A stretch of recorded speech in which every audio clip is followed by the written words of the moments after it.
Hi! Welcome to Classic Recaps. Today I'm going to talk about a movie that has been making waves among fans of the video game series Monster Hunter, the latest film from director Paul Anderson and star Milla Jovovich. This is their fifth collaboration after the Resident Evil franchise, and they are bringing their signature style of action and spectacle to this new adaptation. But how does it compare to the original games? And is it worth watching for newcomers? Let's find out as we dive into this monster-filled adventure. And don't forget to stick around till the end for my review and rating.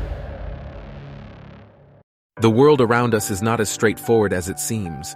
Some new worlds remain hidden from our senses, and human perception may exist beyond this realm of reality.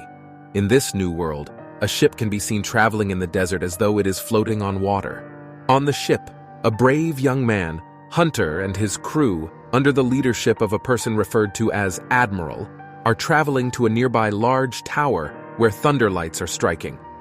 Suddenly, the ship is attacked by giant horned monsters called Diablos. By its fierce attacks when the ship loses control, Admiral rushes to helm but is unable to save the craft from destruction. The crew resists against the relentless beasts, but some of their members are killed in action. Hunter also falls from the ship and gets separated in that unforgiving desert, with nothing but his own wits to protect him from the ravenous pack of predators. Meanwhile, in our world, Captain Natalie Artemis and her fearless crew embark on a UN joint security operation to rescue Bravo team, who went missing in an unexpected storm. While traveling with Natalie and Marshall, Sergeant Davis spots some mysterious markings on either side of the road, but no one understood their meaning.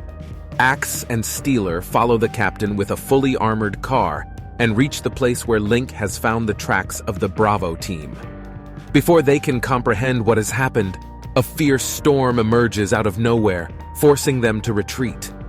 However, before the team can escape the storm, a bolt of lightning strikes them from the markers, sending them into the uncharted realm of Hunter.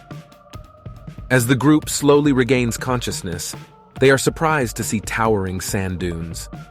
While searching for a way out, Natalie and her team become shocked when they come across the Bravo team's burned corpses and their destroyed vehicles. Despite the shock and confusion, Natalie gathers her team with unbroken courage and resolve, pushing them to keep moving forward. During their escape, they come across a massive skeleton. The hunter secretly fires off a signal to warn them, but before they can move, the vicious Diablos suddenly appears, forcing them to flee. However, it soon attacks their cars and kills Axe and Steeler, allowing others to run for their lives. When Diablos is unable to attack the group in a dank cave, the monster retreats and returns to the sand. Davis is horrified over the loss of her crew members and begs Captain Natalie to find a way out.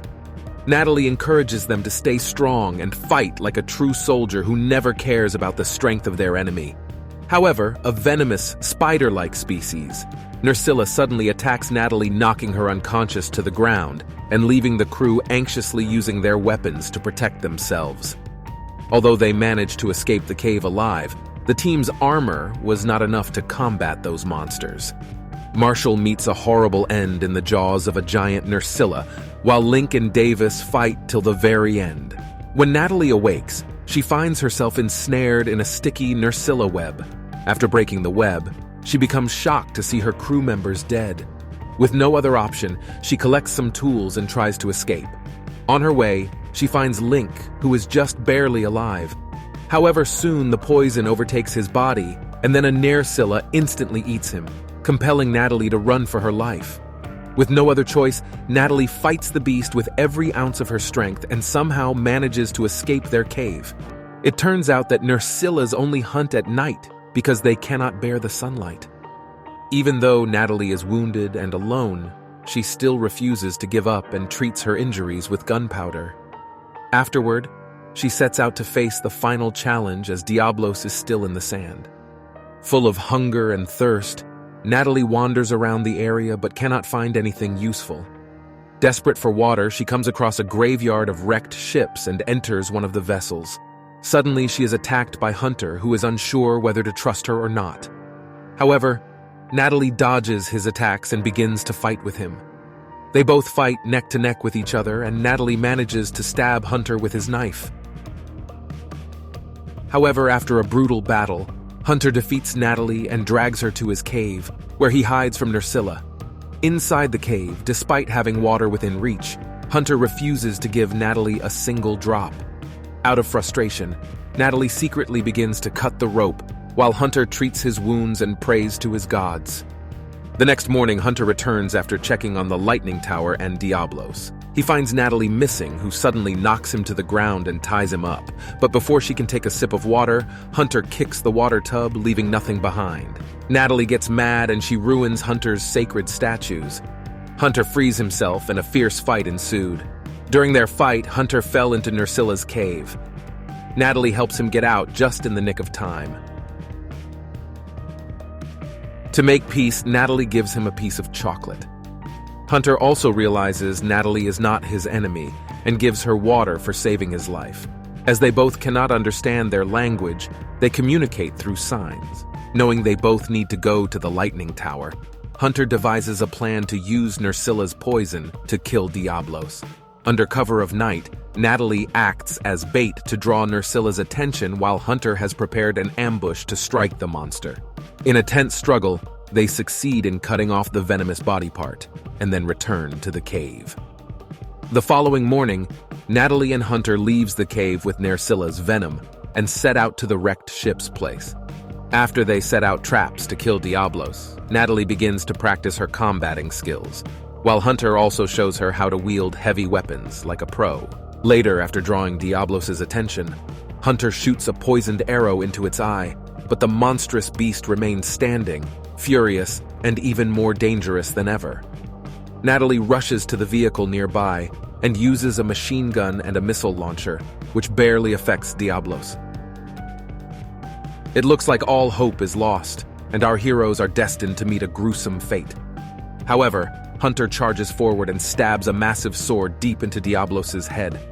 The monster lets out a bone-chilling roar and hurls Hunter to the ground, knocking him unconscious. With no other option, Natalie climbs up to Diablos' head and drives the sword even further in. The monster is finally defeated. Natalie cuts Diablos' skin and uses it as a makeshift stretcher for Hunter.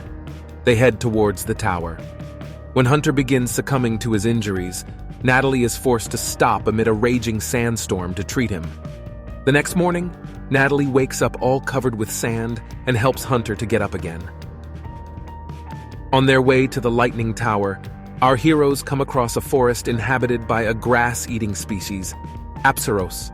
They can now finally eat and drink without fear of being killed by monsters.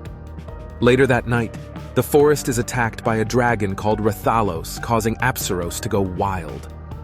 Before they can attack Hunter and Natalie, Admiral and his crew suddenly arrive and save them. When Natalie thanks Admiral for saving them, she is shocked Admiral can speak English. Admiral punches Natalie and knocks her unconscious. Later, Natalie awakes to find herself imprisoned while the crew members make fun of her.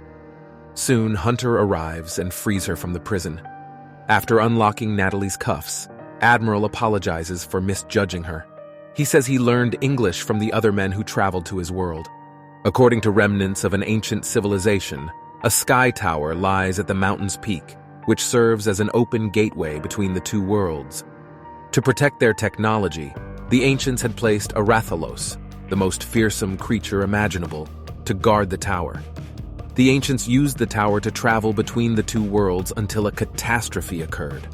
To ensure that nothing terrible happens again, Admiral decided to investigate the sky tower with his crew. This is when the team strayed into Diablos and lost Hunter in the accident. To tend to the wounded and repair the ship, Admiral was forced to stop the mission. But now, they have to resume it. He also deals with Natalie, saying he will get her home if she helps them with their battle ahead. As the team approaches the sky tower, they see lava powering the machinery inside, which is controlling the storm and still creating a gateway between both worlds. The gateway is now unstable, and it may cause havoc again.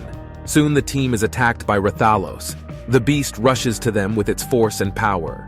Just as it was about to attack, our heroes bravely distract the monster, allowing Natalie to retaliate. But as the battle rages on, the tempestuous storm grows stronger, causing the markers to blaze again and opening a portal between the two worlds. Natalie jumps into the portal and finally returns home. Back in our world, Natalie is rescued and given medical attention. But the danger was far from over. As the Sky Tower is now damaged, Rathalos manages to slip through the gateway and enter this world. With a thunderous roar, the beast launches a brutal assault on everything in its path, tearing tanks and planes apart with ease. The military tries its best to fight back, but the monster shoots flames at the troops, instantly eradicating the whole squad. Suddenly, Natalie remembers how Admiral told her about Rathalos' weakness. With the dragon preparing to breathe fire once more, she fired a blazing projectile straight into its mouth, eventually igniting the gas inside and causing a massive explosion. Rathalos seems to survive the furious attack, but when it is about to kill Natalie, a sudden blast hit the beast, revealing that Hunter has also arrived in this world. Soon, Hunter strikes Rathalos inside the creature's throat, resulting in a large explosion that finally kills the monster. While the friends celebrate their victory, Admiral also shows up and informs them that the breaches in the Sky Tower are getting worse, and they must shoot down the Sky Tower. Suddenly, when the Black Storm gathers over the region, a new Rathalos emerges from the Sky Tower and descends into this dimension. Without hesitation, the fighters grab their elemental weapons and rush into battle once again. The movie ends with Natalie and Hunter fighting the beast in the other world, while we see a black hooded man standing on the Sky Tower watching them. The main theme of this movie is survival. It explores how our heroes adapt to hostile environments and overcome their challenges. The film's main attraction is the CGI monsters, which are impressive and faithful to the video game series. However, the film suffers from a weak plot, bland characters, and poor dialogue. This film may appeal to fans of the game series or Jovovich's action films, but overall, it is unlikely to satisfy anyone looking for a quality adventure. I would rate this movie 2 out of 5 stars. Thanks for watching my review. Subscribe for more content, and hitting the like button will really help us. Also, leave a comment if you want us to review your favorite movie. Until next time, take care.